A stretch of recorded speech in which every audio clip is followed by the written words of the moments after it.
He was a corporal in the United States Marine Corps.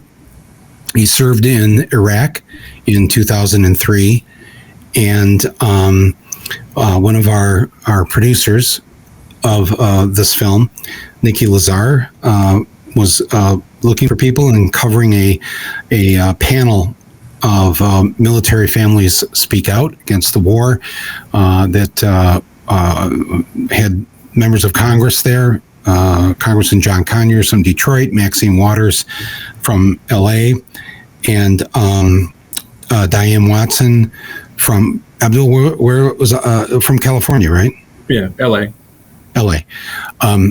So that's 2 LA and 1 Detroit on the panel if you're keeping score at home.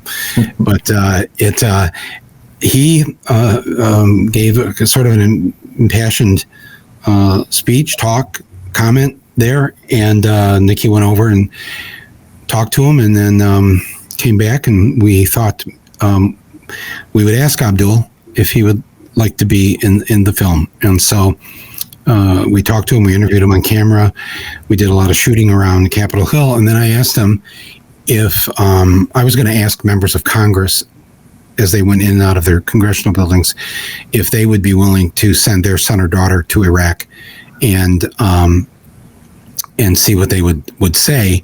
And I asked Abdul if he would do this with me. And so I'd like to bring him on right now. Are you retired, or do we say former corporal? Former Marine. Mr. Abdul Henderson. Abdul, thanks so much for being with us tonight. No problem. It's good to see you again, Michael. So welcome, Abdul. Thank you very much for joining us after this screening here at Fahrenheit 9/11 tonight. Much appreciated. No problem. So why don't we talk about the story of that day that people just, they saw in the film here, where I asked you if you would join me in this search for a member of Congress or a senator who'd be willing to have their kid in Iraq. Because I'd read somewhere prior to that there was only one senator and no members of Congress who had an offspring, a daughter or a son, in Iraq. So, but there was one Democratic senator somewhere in the Midwest, and that was it. So I asked you if you wanted to join me, and then I thought immediately, oh, geez, I don't want to get you in trouble because, you're first of all, you're still in the Marines. You are doing this with me. That's a court-martialable offense right there, if there ever was one. And you were doing it. You had your uniform on.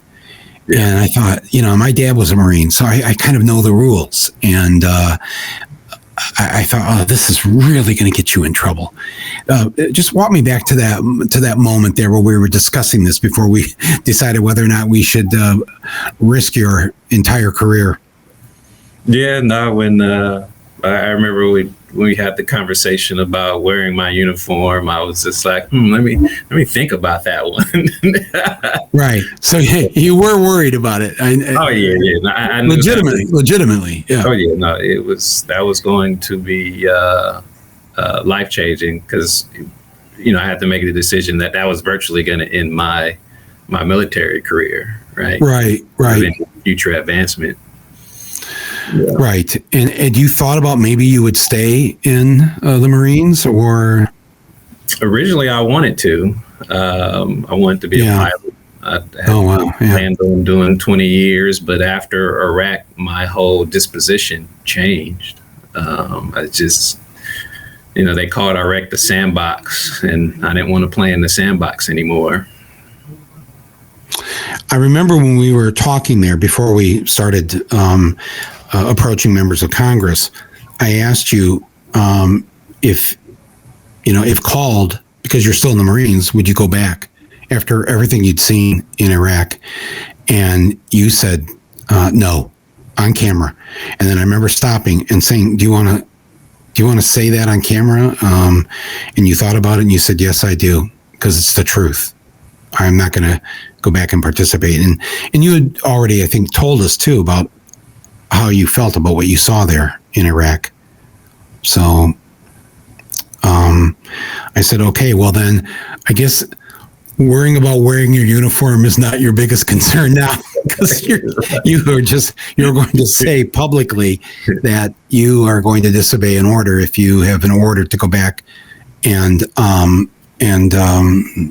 do whatever we were doing in Iraq. Yeah, no, I wasn't going to go back. Interesting enough, I hadn't decided that until in that moment, right? You had not decided until that moment?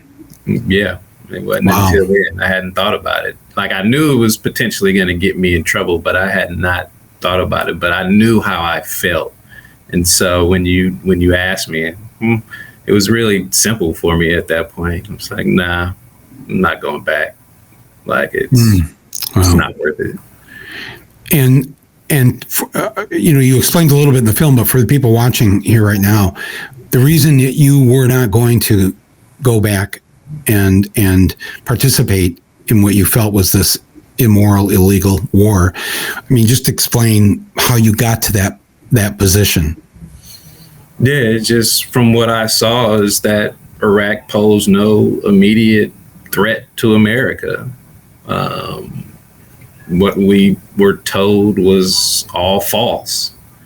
And this dangerous, imminent threat that had weapons of mass destruction and had the capability of launching attacks on Americans wasn't real. Like, that country had no defenses. We ran through there with relative ease. And for my unit in the beginning of the conflict, we secured the oil fields. That was our first objective, was to go into the remote oil fields. And, I think, we have a concept as Americans that the Middle East has a lot of oil, but when you get on the ground, you actually see it. You're like, oh my God, the stuff comes up out of the ground. Like, it's on its own. Right. Yeah. Like, just lakes of oil. And it's like, wow. So, you kind of get the gist of what this war was about. And, I just didn't want to have any part of having to kill any more, people that didn't pose a threat to my country, because they clearly didn't. Yeah. There's that famous quote from Muhammad Ali when they tried to draft him and he refused to go to Vietnam. And he made that famous statement about, no Vietnamese ever called me the N-word. It's like, why I don't have a fight with them. They're not a threat to me. So, but I was actually thinking of his statement when you said that on camera. And I thought, geez, Muhammad Ali was like a really famous, and beloved person by, at least half the country. And he, they arrested him, they booked him, and his case went all the way to the Supreme Court. And, so if Muhammad Ali had to go through that, I could only imagine what they were going to do to you. Because, we've always been living in these times, though. And I keep saying, I think right now what we're going through, and I think, geez, I think we've been through this before. Yeah. So, but okay. So anyway, so then you agreed to be a recruiter with me there, with the members of Congress. And tell me what you remember about that scene, because we were there for a good hour or two. And you only see kind of a bit of it in the film, but I'm curious how you were maintaining through that, and how you were processing this, because these were like really powerful, I think, men, mostly all men, that we were accosting nonviolently. But just tell me, just what I've never asked you this. Just what was going through your head, and were you thinking of maybe adding something else to the scene? I was thinking, like, man, this is crazy. I'm gonna get my ass in some serious trouble. Yeah. Okay, right. Yes. Why did I let this guy talk me into this? No, it was interesting. I found it interesting not only a few members of Congress would engage. Most of at them all. Yeah. would run away. But that's, they ran, didn't they? Some of them ran. Yeah. I think it was Congressman Doolittle at the time. He That's right. ran away. He ran. And then we start after him. But then I'm thinking, why is he running? He could literally escape me just through a casual walk. But that was, well, I mean, every American at some point in their life should be able to have the experience of a congressman seeing them and running from them. I mean, wouldn't that be a great shared American experience? But do you remember any of the others or their response to us? I remember one gentleman, I think he had served in the Navy. I don't remember his name. He actually stopped and chatted with us. And I think he shared some similar sentiment in terms of that other members of Congress need to have some skin in the game. Why not their children be on the front lines for these wars? Why don't they have that shared sacrifice like many of us other Americans that volunteer, right? Right. Yeah. Either some of them didn't get the point or they really got the point and wanted nothing to do with this. There were a couple that were friendly, if I remember correctly, though. I think we saw that just one of them, maybe just their. I just thought, well, they're politicians. There's a red light on the camera. It's very seductive to them because they are always looking for the red light to be on camera, to be on TV. But at the end of the day, it was really kind of a real at some point it wasn't funny anymore, and it was just kind of a kick in the gut, wasn't it? Just like, yeah, of course, send everybody else's kid, but no way, not yours, right? Right. Yeah. Yeah. So since then, how have you been doing? I mean, obviously you left the Marines. Did you get in any trouble? They did investigate me. I think they truly wanted to court-martial me and throw me under the prison, but none of that happened. I ended up having to go back to my unit, and I kind of just floated kind of under the radar as much as possible until my time ran out. So fortunately, nothing happened. I did my time. I was honorably discharged, and I went on with my life. Wow. Well, that's good. I know we offered you before we left there that day that we will get you an attorney and pay for it if there's any trouble. So maybe when the film came out too, they probably maybe they thought, this is going to be more trouble than we need if we go after this young guy. Let's just hope nobody sees the film. Yeah, no. When I had conversations with my command staff at the time, once the movie came out, and I was just like, yeah, I won't be doing anything in uniform again. Right. That was kind of I was just like, but that's not going to prevent me from speaking out as as an American. I just won't be representing the Marine Corps in uniform, because as an American, I have a right to express my opinion. I do have the right to free speech. Right. And that's what we agreed on. When we had the premiere there, the Washington D.C. premiere, there were a number of members of Congress and senators that came to that screening.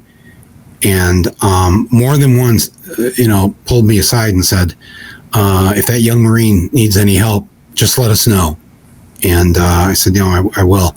But so you got out of the Marines, and what's your life been like since then? I've met you, and we've run across each other numerous times in past years. In fact, you were working for a member of Congress at one point. You weren't you like the person that was like the civilian person that sort of helped run the Congressional Black Caucus? Am I right in remembering that?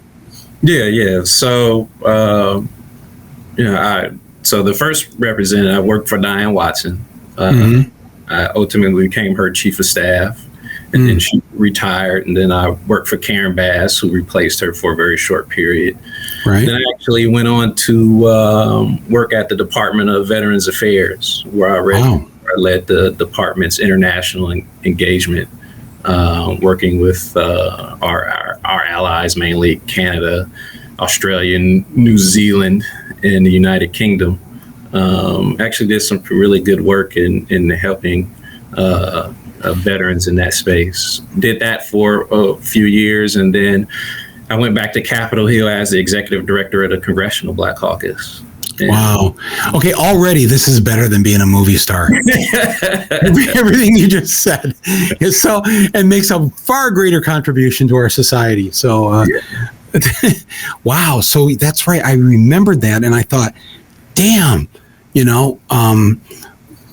Abdul's done well.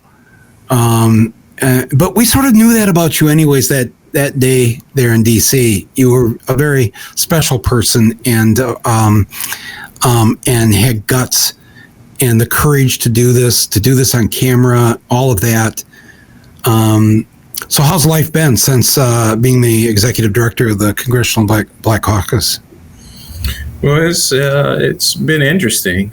Just kind of watched this transition that our country's going to, because I left after 2 years into that. So as the Trump train pulled in, I moved out, and so I had to move down to Georgia to be closer to my sons, because they're in high school. My oldest son, Alex, is now a senior in high school, so we're getting ready for him to college. My youngest son, he's in the 10th grade and doing well. So I came to Georgia to be closer to them. I was here for a couple of years and then left to San Francisco. And then I ended up working with Tom Steyer, and I was his deputy campaign manager for his presidential campaign in 2020. Wow.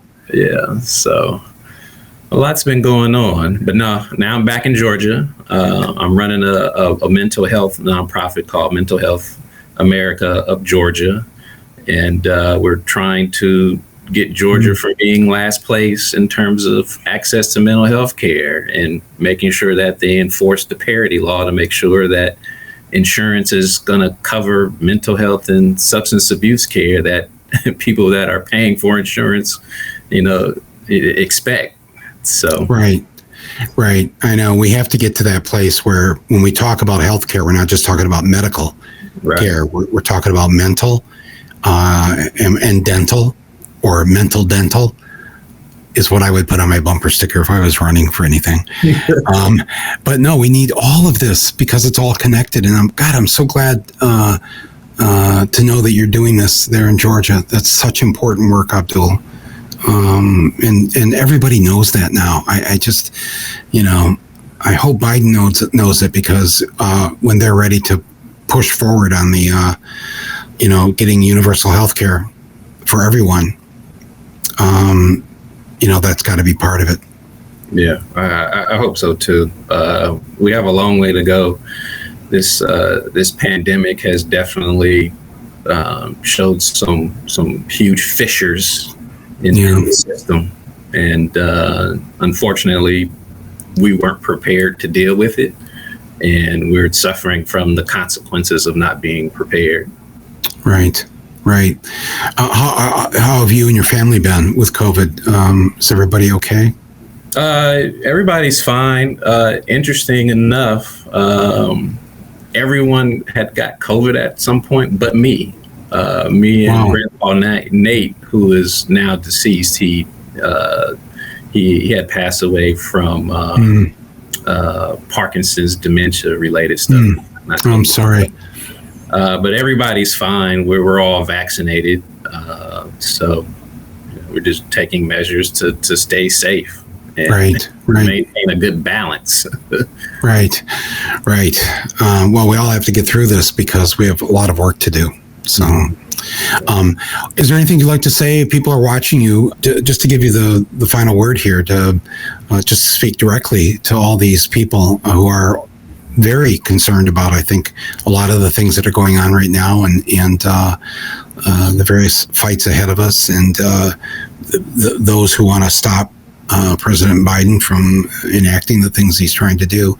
I'm just curious what your take would be and what you'd like to just open up the floor to you and speak directly to all the people out there. Yeah, I appreciate that.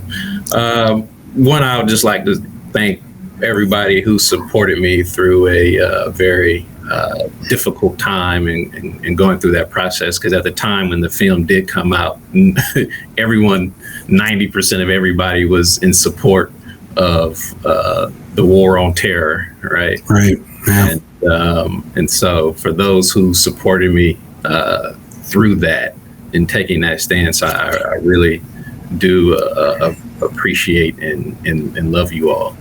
I think, as I think about the last 20 plus years of what's been going on in the U.S., I think we have to do a little bit better in holding people accountable, right?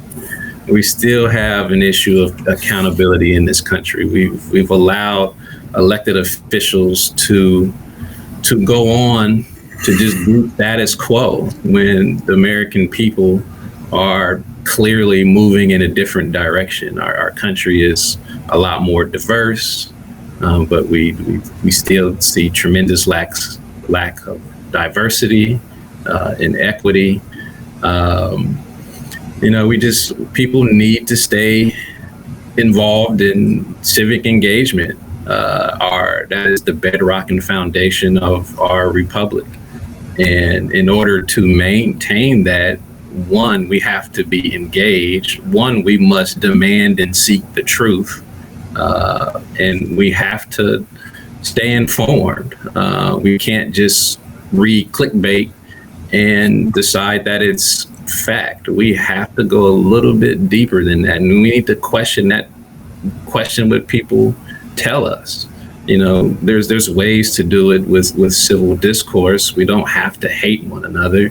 We can do it where we can agree to disagree, but we have to challenge the system to do better, because if we continue at this rate, I feel that we could soon just end up in a north or south or east or west situation.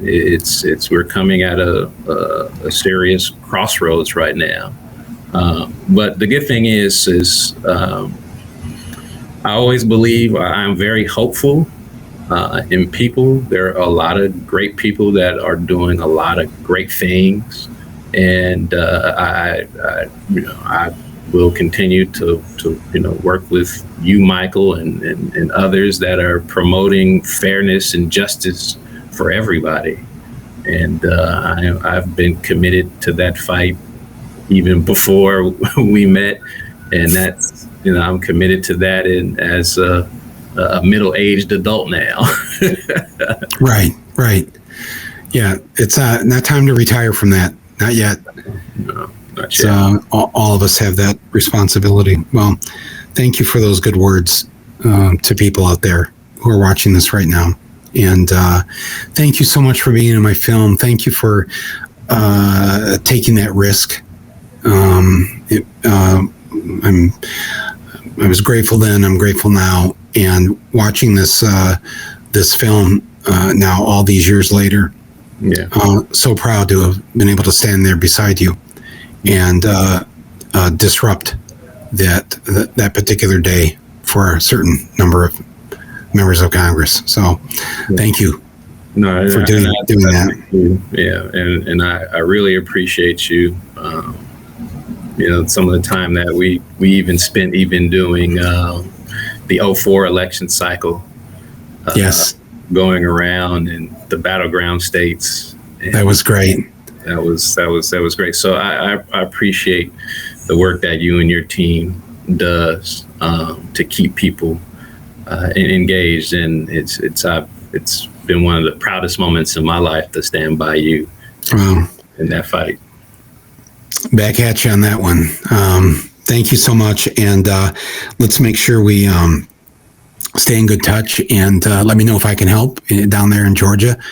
We all are thinking about Georgia for the last year. Grateful to the people of Georgia for saving us there.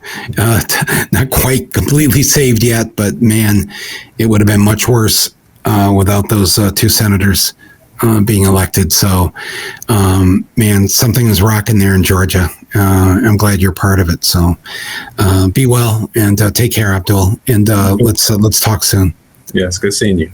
Okay, likewise. Thanks so much, Abdul Henderson, former Marine and all-around badass and shit kicker and good guy. Thank you so much. Much appreciated.